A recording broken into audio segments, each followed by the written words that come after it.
Populism, is this the future of politics? That's the question of the afternoon, and if you look back into the last couple of years, you see a lot of populist movements all over the OECD world. We have experienced them since the 1950s in Latin America and in some African countries, but it's a quite new phenomenon for us Europeans and for people in the United States. And we tend to phrase the term right-wing populism, but I think that is an incomplete picture. We also see left-wing populism here. And in fact, the new dividing line in politics seems no longer to be left-wing, say, Keynesian style of economic policy and politics versus right-wing, conservative, supply-side economics. It rather seems to be open versus closed. So the liberal cosmopolitans, the former left and right together, social democrats, Christian democrats in our world, are more or less opposing those who are not in favor of an open economy and open society, regardless of the political stance. And you can see that Mrs. Wagenknecht in Germany and Mrs. Le Pen in France more or less share the same position on America, on Putin, on trade, on foreigners. So we have a serious problem. And this is what I want to address in the coming 15 minutes. First is the question, what is populism? What are the roots? And what are the causes of this problem? I can only dwell on this very briefly. What are the effects, short run, long run, and how to react? We've seen a lot of attempts recently to combat populism, and I have to say they have not been very successful, and we might think of better ways to deal with it. I'm an economist, so I mainly take the economics perspective. So I'm not a political scientist and not a sociologist, so please bear with me that I'm mainly arguing in an economic manner. So what is it? There are a couple of scientific definitions. So one is that populists define a homogeneous group that is aiming, that is we, and they stand against the elite, the corrupt elite that is trying to exploit them and to press them at the side. And the other group, which is against us, is every foreigner. The foreigners are against us. So it's we against them. That is always a populist characteristics. The second is that we can also see it as an ideology where the popular will is expressed and which again is suppressed by them, abroad or the elites. And the common characteristics of these definitions is that normally populists don't really care about patterns and regularities. It's not that that they argue in a consistent manner. They have very clear and very simple relation. It's the migrants, the increase of migrants is clearly causing an increase in criminality, despite the facts. This is one. The next one, as I said, is we against them. So it's the Chinese trade policy that causes unemployment in the Rust Belt. It's, again, as I said, the migrants that increase criminality. And this is all them. And so we stand together and try to avoid that. The next one is a distrust in expertise. So we, as so-called experts, are deemed corrupt. Even my neighbor, who is a chemist himself, is calling me part of a global conspiracy, because I am arguing in a rational, liberal manner. So, current example is the death of insects, which we've observed in Germany, and the response by the agricultural lobby. That's all lie. We don't believe that. So it's a widespread phenomenon. Facts are no longer relevant. One president even has defined something like alternative facts. We live in a post-factual world. So people who argue populists just don't care about facts. They don't care about empirical evidence. They try rather to push through their ideology. And they have simple solutions. So it's clear for for the American president that with a tariff against Mexico, American car workers will stay in their jobs. And the trade balance of the United States is caused by German and Chinese dumped exports. So no mentioning of other arguments. The next question we would like to address here is what drives it? And as an economist, I'm tempted to argue in demand and supply side categories. So demand for politics is expressed by citizens. So let's look at the demand side. And one group that is prone to populist ideas is the group of losers of structural change. I don't think that these are losers of globalization, because structural change happens without or with globalization. And even without globalization, we have losers of structural change. Globalization is only exaggerating and fastening this process. Against this hypothesis, by the way, speaks the fact that the voters of Mrs. Clinton have a higher average income than the voters of Mr. Trump. And the voters of the AfD in Germany are not necessarily all in the pocket of the working poor. So there may be a second group, which is overlapping, of course, with the first. This is those who fear to be pushed aside and to be losers. So they have the impression that much more is done for immigrants, much more is done for small groups, instead of helping the core group. And you find a lot of sociology, literature and sociology about that, and I think this is a quite compelling hypothesis, but it's of course only the demand side, and I think the supplier of politics, or the policy makers, current policy makers, must take a share of the blame. I apologize for that in advance to my succeeding speaker. One is that we in Europe have often abused the EU for all sorts of policies we cannot pursue against the local and domestic opposition. So we have shifted the topic to Brussels. Brussels has made a decision, and as a consequence, we blame Brussels and all the technocrats in the EU, which is clever if you want to push through an idea, but it's not very clever if you want to maintain a good reputation of the European integration process. That is one.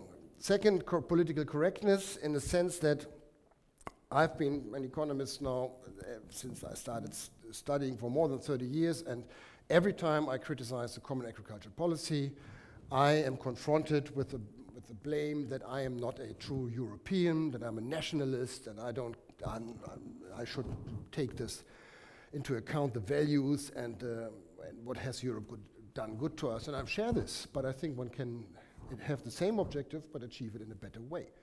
So here we have still this tendency of people who are believers in Europe that they don't accept any criticism. And this, of course, makes people angry. One example would be the breach of the rules in the Eurozone. I don't dwell on that here too much. Neglect of losers. This is the supply side equivalent to the demand side phenomenon. If you neglect the losers of structural change and globalization, then, of course, they feel neglected. And they respond in a way that I described. Then we have an education problem. We have still a significant share of students who leave school, pupils who leave school without a formal degree, up to 10% here in Germany, which is of course a big problem, because these people have very high barriers to overcome to get good and decent jobs.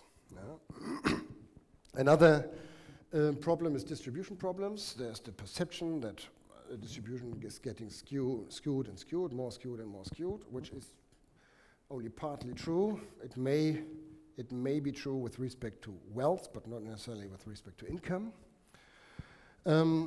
Diminishing of science and expertise, as I said, this is also a supply side phenomenon. We all recall the plagiarism scandal with the former minister zu Gutenberg, and the response by our chancellor was, I need a minister, not a scientific assistant. So I don't care about plagiarism. This is, of course, fueling this anti-expertise stance. Exaggerations are also often heard by left and right people. TTIP tötet, TTIP kills. This is a slogan which was heard since the summer of 2016 for almost a year in the debate on transatlantic trade and investment partnership. Blunt nonsense, but it overheated the debate and led to populist sentiments. Same is if a left politician calls the situation today like in feudalism. I mean, we are better off than in feudalist days, I say. Yeah? So this is the supply side, briefly speaking. And of course, we also have vested interest in media. I skip the media and leave it to Mario later. But the vested interests are, of course, a problem. Banks seem to have the model privatizing gains and profits, socializing losses, and if this works well, this perceived skewness of distribution is increasing. Salaries of managers, we have now the scandal of the Air Berlin chief executive who seems to have a very generous golden parachute. So there are, say, exaggerations in the business community which are certainly adding to the problem. This is part of what I would call an Olsonian crisis. Olsonian crisis is a crisis of a democracy which is under large pressure by lobby groups, interest groups. Olson is a scholar of collective decision-making and of interest groups. So here we have the drivers, as I can see. This, of course, is theory. It's not backed by hard empirics so far. I hope that this will change over time. Coming to the costs, what are the effects of populism? Of course, the first one is populist government tend to be nepotist, tend to have their cronies, and tend to award contracts to people they trust, family members and the like. So we will have more cronism, more nepotism than we have in a rational democratic decision making. This is one. I don't speak about dictatorships. This could add to that, but this is a topic where economists should be modest, I would say. The next one is the short run. What happens in the short run? In the short run, we might even see some successes.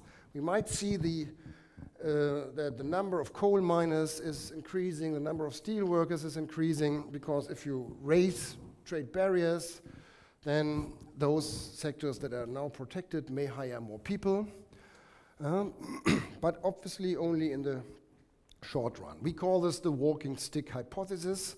First it goes up like in a walking stick, and then it sharply goes down in the long run. Tested for Latin America, Dornbusch and others have already discussed this. Nota bene, a rational reformer faces exactly the opposite. We call this the J-curve effect. When you start a reforming the Italian labor market would leave many Italians jobless, but of course will create new chances for many more other Italians, but this will take time. So this is exactly the opposite direction, which also shows the attractiveness of populist politics and populist policies.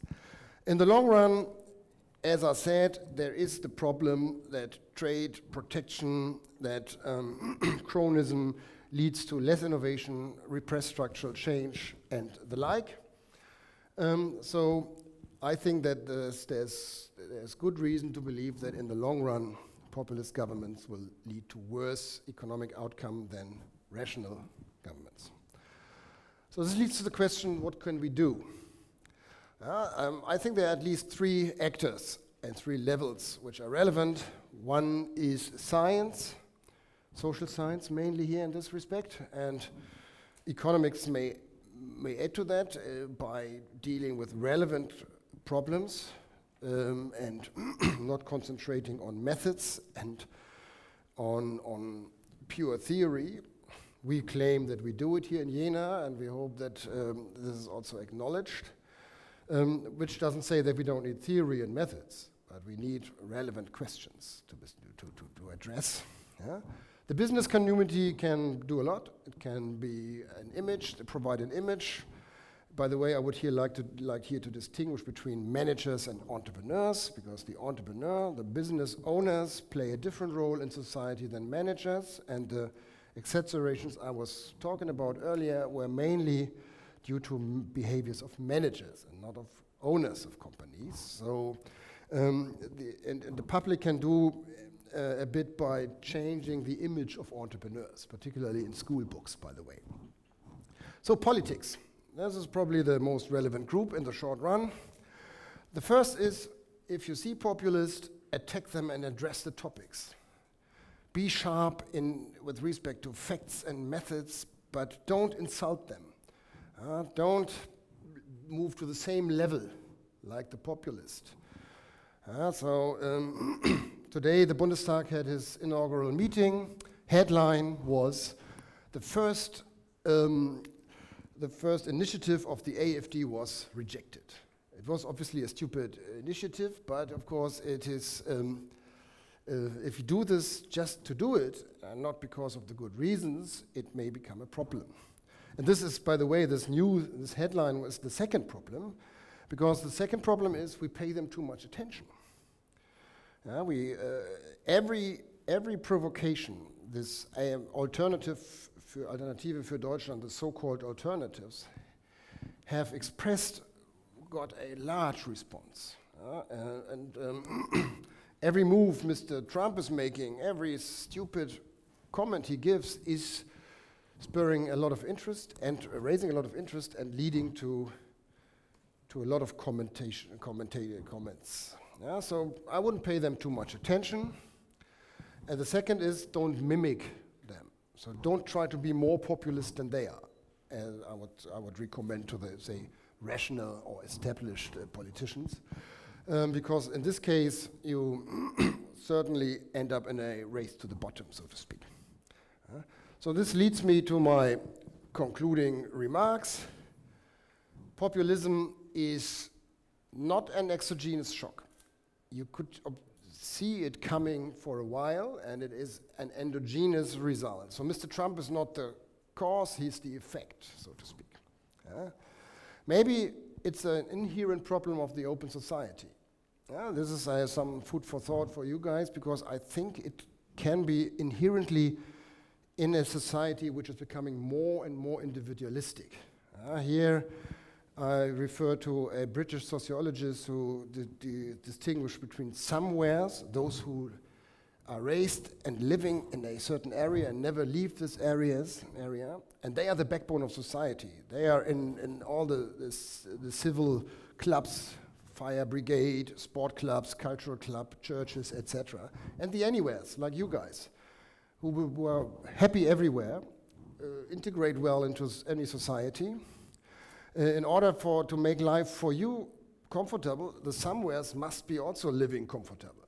And if an open society is becoming more and more individualistic, this sort of collective good provision, as I just described it, may be less frequent and, of course, then create more problem.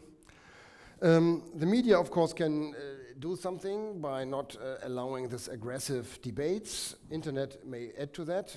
It's very difficult to escape that. So my take is that populism will not disappear, so it will stay with us for a while. But anyway, we have a chance to reduce populist movements and to draw them back by pursuing rational policies, taking the concerns of the population seriously, don't be too loose in our statements, etc., etc. And finally, populism is a very old phenomenon. I mentioned Latin America, but it could go back to the Roman Empire, and so it will stay with us forever, but it's not the future of politics in the sense that we have to give in. We can fight it, and we can certainly provide better solutions than the populist. Thank you very much.